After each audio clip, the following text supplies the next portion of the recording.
네, 앵커가 직접 고른 뉴스, 앵커픽입니다.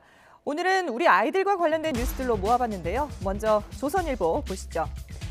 교육부가 만든 온라인 유치원 지원 시스템인 처음 학교로 원서 접수부터 추첨, 선발, 확인까지 한 번에 가능한 온라인 사이트입니다.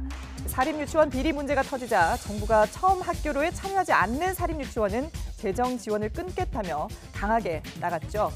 그런데 추첨 첫날 접속자가 몰리면서 사이트가 먹통이 됐습니다. 화면에는 접속 대기 중이라는 문구와 함께 3만 명이 대기하고 있다는 안내문만 몇 시간째 떠 있었던 겁니다. 학부모들은 분통을 터뜨릴 수밖에 없었는데요. 편하다고 홍보하더니 차라리 옛날처럼 공 뽑던 때가 낫다. 전 국민이 접속하는 것도 아닌데 수만 명 접속할 것도 준비 못한 거냐는 등 항의가 빗발쳤습니다. 또 지원한 곳에 합격 여부만 나오고 대기 순서나 경쟁률에 대한 정보는 전혀 없어서 불편하다는 불만도 나왔는데요.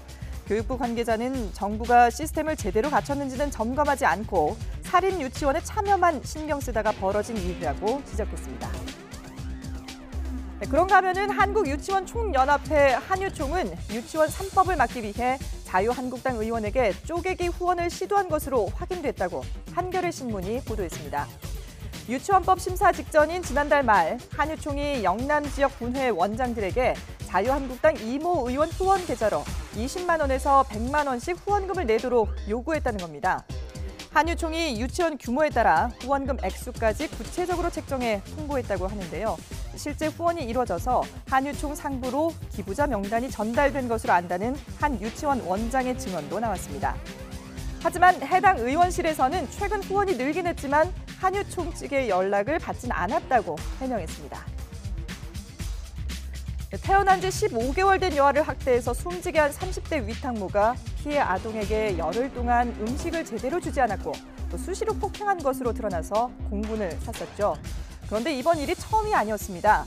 2006년 생후 18개월 된 남자아이를 뜨거운 물에 담가 2도 화상을 입혔고 또 지난 10월에는 생후 12개월 된 여자아이의 머리를 욕조에 담가 물고문을 한 것으로 드러났습니다. 심지어 당시 상황을 자신의 휴대전화로 촬영한 영상이 발견돼서 충격을 주고 있는데요. 주위에서 이런 학대를 의심하고 5차례나 지역 아동보호 전문기관에 알렸지만 증거가 부족하다는 이유로 수사 의뢰까지 이어지진 못했습니다. 게다가 이 위탁모는 우울증으로 자해를 시도해서 정신병원에 입원한 전력도 있었는데 아무런 제약 없이 2012년부터 매년 5명에서 6명씩 영유아를 돌보는 일을 할 수 있었습니다. 이 때문에 전문가들은 보육업에 종사하는 사람들의 신체, 정신건강 검진 결과나 범죄 경력 조회서를 등록해서 관리하는 제도를 마련해야 한다고 조언하고 있습니다. 지금까지 앵커픽이었습니다.